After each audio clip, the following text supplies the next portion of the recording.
তারপর অনেক কিছু দেখতে হয়। শুধু তোমরা ভাবো কি যে সাজেশন মানে মানে কোথা থেকে মানে কয়েকটা প্রশ্ন দিয়ে দিলাম হয়ে গেল, এরকম কিন্তু নয়। অনেকক্ষণ টাইম লাগে। প্রিভিয়াস ইয়ারের কোশ্চেন দেখতে হয়, প্রত্যেকটা কলেজে ইন্টারনালের কোশ্চেন দেখতে হয়। তারপরেই মানে অনেক কিছু বিবেচনার পরে কিন্তু কোন প্রশ্নটা আসতে পারে বলা হয়। তোমরা ভাবো যে কি অনেকটা ইজি, মানে সাজেশন বানানো, দিয়ে দিলাম, আমাকে কোশ্চেন দাও, আমাকে কোশ্চেন দাও, মানে এরকম মনে হচ্ছে আমি নিজে প্রশ্ন বানিয়েছি, এরকম মানে তোমাদের বিহেভিয়ার অনেকজনের। তো যাই হোক, পলিটিক্যাল সায়েন্স মেজরের জন্য এমসি 503 যদি পেপার বলি, অর্থাৎ কি যে পেপারের টাইটেল অফ দ্য কোর্স হচ্ছে international relations and world history. ঠিক আছে, আন্তর্জাতিক যে সম্পর্ক আর যে সারা বিশ্বের যে ইতিহাস, সেই সম্পর্কে আমাদেরকে জানতে হবে। এখান থেকে 100% কমন লেখা আছে, 100% নয়, এখানে 300% করে দাও। 300%ই আসবে। প্রত্যেকটা মডিউল থেকে তো দুটো কোশ্চেন থাকে। আমি দুটো কোশ্চেন দিব না, তিনটে কোশ্চেন দিচ্ছি। দুটো কোশ্চেন বেশি ইম্পর্টেন্ট বলে দিব, আর একটা কোশ্চেন এক্সট্রা পড়ে যাবে। যেহেতু আমি কোশ্চেন করিনি, আমি কোশ্চেন করলে তোমাদের একটা দিতাম, দুটোও দিতাম না, টোটাল চারটা কোশ্চেন দিতাম। চারটা কোশ্চেন পড়ে নিতে, এক্সাম দিয়ে দিতে, ঠিক আছে? তো একটু পড়তেই হবে। একটু পড়লে কি হবে যে 5 মার্কসের যে এমসিকিউটা থাকে সেটা তে তোমরা অনেকটা এগিয়ে যাবে। ঠিক আছে, 5 মার্কসের যে এমসিকিউটা থাকে সেখানে তোমরা অনেকটা এগিয়ে যাবে। তো যেটাই হোক, তো পুরোটাই প্রথমে সিলেবাস বুঝে নিব, তাহলে কি পাস এমসিকিউ আমরা পাওয়ার হবে, আর কি কি কোশ্চেন আসতে পারে না আসতে পারে সিলেবাস দেখলে তোমরাও অনেকটাই বুঝতে পারবে বা ইজি হয়ে যাবে। চলো সিলেবাসটা প্রথমে বুঝবো। তো আবার বলছি, এটা সেমিস্টার 5 এর জন্য রয়েছে। যারা সেমিস্টার 5 আগামীকাল এক্সাম দিবে, তোমরা 503 পেপারের সবাই অবশ্যই দেখে নিবে, ঠিক আছে? আর পুরো ভিডিওটাই দেখবে, এরকম না শুধু সাজেশনগুলো, সিলেবাসটা বুঝতে হবে। বারবার বলি, সিলেবাস যদি না বুঝো তাহলে কিন্তু এক্স্যাক্টলি পাওয়া যাবে না। দেখো, পেপারের নাম হচ্ছে international relations and world history. International relation, আন্তর্জাতিক সম্পর্ক ও বিশ্বের যে ইতিহাস। এটা পেপার নাম্বার 10, সেমিস্টার 2, হ্যাঁ। এটা রয়েছে, দেখো এটার কোডও রয়েছে, সবকিছু রয়েছে, অবজেক্টিভ, এগুলো আমাদের পড়া দরকার নেই। দেখো মডেল 1, প্রথমে যদি মডেল 1 দেখি, এখানে দুটো 2 থেকে 3টে এমসিকিউ থাকবে, আর দুটো 10 মার্কসেরও থাকবে। দুটো 10 মার্কসের থাকবে, লিখতে হবে একটা, ঠিক আছে? তো এখানে কি রয়েছে, আন্ডারস্ট্যান্ডিং, এই পেপার টপিকটার সাবটাইটেল হচ্ছে আন্ডারস্ট্যান্ডিং ইন্টারন্যাশনাল রিলেশনস, অর্থাৎ কি আন্তর্জাতিক সম্পর্ককে বোঝার। কি কি রয়েছে এখানে? মিনিং রয়েছে, নেচার, স্কোপ। এই যে প্রথম লাইনটা, এখান থেকে তোমরা একটা এমসিকিউ, সরি, 10 মার্কসের পাবে কোশ্চেন, যেটা হচ্ছে কি তোমার আন্তর্জাতিক সম্পর্কের অর্থ, প্রকৃতি আর পরিধি। এটা প্রশ্ন আসার খুবই চান্স রয়েছে প্রথমে যদি দেখি আমরা, ঠিক আছে, মডেল 1 থেকে। তারপরে দেখি যে history and IR, emergence of the international state system, অর্থাৎ কি রাষ্ট্র ব্যবস্থা, state actors and non state actors, অর্থাৎ কি ইতিহাস এবং আয়ার বা ইন্টারন্যাশনাল রিলেশনশিপের আন্তর্জাতিক রাষ্ট্র ব্যবস্থার উত্থান, রাষ্ট্রীয় অভিনেতা এবং অরাষ্ট্রীয় অভিনেতা সম্পর্কে আমাদের জানতে হবে। এখান থেকেও প্রিভিয়াস ইয়ারে বহুবার 10 মার্কসের কোশ্চেন এসে দুটো লাইন থেকে। এবারে এখান থেকে দেখবো, যেখান থেকে 5 মার্কসের আগে বিশেষ করে কি ছিল, যে 15 মার্কসের দুটো কোশ্চেন থাকতো, 5 মার্কসের দুটো কোশ্চেন থাকতো। 5 মার্কসের কোশ্চেন এখান থেকে খুবই ইম্পর্টেন্ট প্রশ্ন ছিল আগে, ওয়েস্টফালিয়ান চুক্তি। এই প্রশ্নটা আসতো, ওয়েস্টফালিয়ান চুক্তি সম্পর্কে লেখো 5 মার্কসের। তো এবারে 10 মার্কসের দিতে পারে, ঠিক আছে? এটা অ্যাডও করতে পারে যে ওয়ার্ল্ড ওয়ার্ডার, অর্থাৎ কি বিশ্ব ব্যবস্থা সম্পর্কে লিখুন, ঠিক? এই 3 নম্বরটাও খুবই ইম্পর্টেন্ট।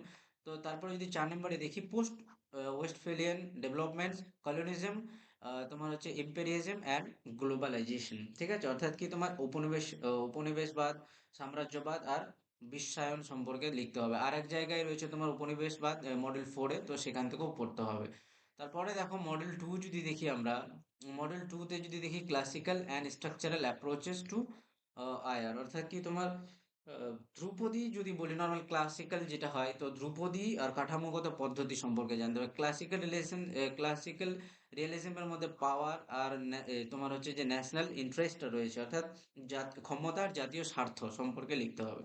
তারপরে যদি দেখি নিউ রিয়েলিজমের মধ্যে কি structure of the international system, balance of power রয়েছে, অর্থাৎ কি তোমার নব্য বস্তুবাদ, যেটা নব্য বাস্তববাদ থেকে প্রশ্ন আসবেই আসবে 100% একটা। নব্য বাস্তববাদে কি রয়েছে, আন্তর্জাতিক ব্যবস্থার কাঠামো, ক্ষমতার ভারসাম্য সম্পর্কে জানতে হবে। তারপরে দেখো ক্লাসিক্যাল লিবারেজম, অর্থাৎ কি ধ্রুপদী উদারনীতি সম্পর্কে পড়তে হবে। এখানে কি রয়েছে, কোঅপারেশন রয়েছে, ইনস্টিটিউশন রয়েছে, পিস মেকিং রয়েছে, থিওরি, অর্থাৎ সহযোগিতা প্রতিষ্ঠান আর শান্তি প্রতিষ্ঠার যে তত্ত্বগুলো, সেগুলো আমাদেরকে পড়তে হবে। এবারে যদি আমরা আরেকটু দেখি, এটা রয়েছে নিউ লিবারেল ইনস্টিটিউশনস, ইন্ডিপেন্ডেন্স, তারপরে তোমার রিগেমস গুলো রয়েছে, গ্লোবাল গভর্নেন্স রয়েছে, নব্য উদারনৈতিক প্রতিষ্ঠানিকতা, আত্মনির্ভরতা, শাসন ব্যবস্থার বিশ্ব শাসন সম্পর্কে। দেখো গ্লোবাল গভর্নেন্স অর্থাৎ বিশ্ব শাসন সম্পর্কে পড়তে হবে, ঠিক আছে? এবার মডেল 3 যদি দেখি আমাদের, last model not at the least আর একটা রয়েছে এখানে, মডেল 4-এ। তো এখানে মডেল 3-তে দেখো ক্রিটিক্যাল অ্যান্ড অল্টারনেটিভ অ্যাপ্রোচেস রয়েছে। যেগুলো বলে দিব আমি প্রত্যেকটা মডেল থেকে 100% পাবেই পাবে, 100% কি 300% পাবে, শুধু পড়তে হবে, ঠিক আছে? বেশি 10 মার্কসে পড়লে কি এমসিকিউ হয়ে যায়। তো এখানে কি রয়েছে প্রথমে, অর্থাৎ কি এটা হচ্ছে আমাদের সমালোচনামূলক বিকল্প পদ্ধতিগুলো যে রয়েছে, ক্রিটিক্যাল অল্টারনেটিভ পদ্ধতিগুলো কি কি রয়েছে, তোমার Marxist and new Marxist theories রয়েছে, ক্যাপিটালিজম, তারপরে ইম্পেরিয়ালিজম আর ডিপেন্ডেন্সি রয়েছে, অর্থাৎ তোমার পুঁজিবাদ, সাম্রাজ্যবাদ, নির্ভরশীলতা, কাদের পড়তে হবে, মার্ক্সবাদী আর নব্য মার্ক্সবাদীর যে তত্ত্বগুলো সেগুলো। এখান থেকে এই যে 2 নম্বর পাওয়ার, এখান থেকে 100% একটা 10 মার্কসের আসবে ফেমিনিস্ট পার্সপেক্টিভ, অর্থাৎ কি তোমার নারীবাদী দৃষ্টিভঙ্গি ইন আয়ার, অর্থাৎ কি ইন্টারন্যাশনাল রিলেশনশিপে জেন্ডার, পাওয়ার, সিকিউরিটি অ্যান্ড পিসের উপরে, অর্থাৎ লিঙ্গ, ক্ষমতা, নিরাপত্তা আর শান্তির উপরে তোমাদেরকে পড়তে হবে। আর একটা রয়েছে, এটাও প্রশ্নটা ভালো ইম্পর্টেন্ট, ইউরো কেন্দ্রিতা বা ইউরো ইউরোসেন্ট্রিজম ইন আয়ার থিওরিজ, অর্থাৎ কি তোমার ইন্টারন্যাশনাল রিলেশনশিপ তত্ত্বগুলোতে যে ইউরোকতা সম্পর্কে আমাদেরকে জানতে হবে। তারপরে দেখো গ্লোবাল সাউথ পার্সপেক্টিভ, এখানে পোস্ট কলোনিয়াল রয়েছে অ্যাপ্রোচ, তারপরে তোমার সোবেলটন রয়েছে আয়ার, তারপরে তোমার ডিকগনাইজিং আয়ার রয়েছে, অর্থাৎ তোমার বৈশ্বিক যে দক্ষিণ দৃষ্টিভঙ্গি যারা রয়েছে, দক্ষিণের ইউরোপিয়ান কান্ট্রিগুলো বিশেষ করে, তো তোমার হচ্ছে যে উত্তর ঔপনিবেশিক দৃষ্টিভঙ্গি, সাবল্টন আয়ার, তারপরে হচ্ছে তোমার ডিকলগ্লাইসেন আয়ার সম্পর্কে জানতে হবে আমাদের। মডেল 4-এ যদি দেখি আমরা, মডেল 4-এ লিঙ্কিং আয়ার থিওরি রয়েছে উইথ ওয়ার্ল্ড হিস্ট্রি, অর্থাৎ বিশ্বের ইতিহাসের তত্ত্বের সাথে যে তোমার বিশ্বের ইতিহাসের সাথে যে তোমার ইন্টারন্যাশনাল রিলেশনশিপের যে সংযোগ, সেটা সম্পর্কে আমাদের জানতে হবে। এখানে কি রয়েছে তোমার কলোনিজম রয়েছে and the making of modern world, অর্থাৎ উপনিবেশবাদ আর আধুনিক বিশ্বের গঠন। দেখো উপনিবেশবাদ মডেল 1-ও ছিল, মডেল 2-ও খুব ইম্পর্টেন্ট। নব্য উপনিবেশবাদও রয়েছে, নিও কলোনিজম, যেটা আমাদের পড়তে হবে ওখানেও, ঠিক আছে? তারপরে কোল্ড ওয়ার, এখান থেকে একটা 10 মার্কসের 100%, প্রতিবার 5 মার্কসের প্রশ্ন আসতো কোল্ড ওয়ার, এবারে তোমাদেরকে পুরো বিস্তারিত পোস্ট কোল্ড ওয়ার পুরো বিস্তারিত আলোচনা সম্পর্কে লিখতে হবে, ঠিক আছে? Cold war, non alignment and the bipolar world যে রয়েছে তোমার, অর্থাৎ কি তোমার ঠান্ডা যুদ্ধের জোট নিরপেক্ষতা আর দ্বিমেরু বিশ্বর সাথে, সেটা লিখতে হবে। পোস্ট কোল্ড ওয়ার, এটা তোমার হচ্ছে ইউনিপোলারিটি অ্যান্ড দ্য রাইজ অফ, এটা দেখো যে মাল্টিপোলারিটি, এখানে তো তোমার সরি, যতগুলো তোমাদের হচ্ছে যে ইন্টারনালের কোশ্চেন হলো মাল্টিপোলারিটিটা দিয়েছিল, খুবই ইম্পর্টেন্ট মাল্টিপোলারিটিটা। তো হচ্ছে যে তোমার বহুমেরুত্বের যে উত্থান সেটা জানতে হবে। দেখো গ্লোবাল গভর্নেন্স রয়েছে, তোমার হচ্ছে যে গ্লোবাল গ্লোবাল গভর্নেন্স রয়েছে, বিশ্বব্যাপী যে শাসন ব্যবস্থা সেটা, conflict cooperation in the 21st century, অর্থাৎ একবিংশ শতাব্দীতে যে বিশ্বব্যাপী শাসন ব্যবস্থা, সংঘাত, সহযোগিতা, এগুলো সম্পর্কে জানতে হবে। তো পুরোপুরি আমরা সিলেবাসটাকে দেখলাম।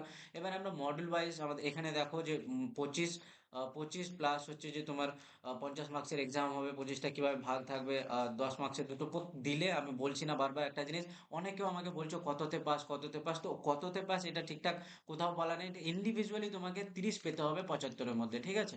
সে ওখানে তুমি যদি 25-এ 24 পাও, এখানে 6 পেলেও কিন্তু মোটামুটি 30 হয়ে যাচ্ছে। তাও চেষ্টা করবে যেন 12 প্লাস পাও, ঠিক আছে? অনেক জায়গায় কি 17-তেও পাস হয় থিওরিতে।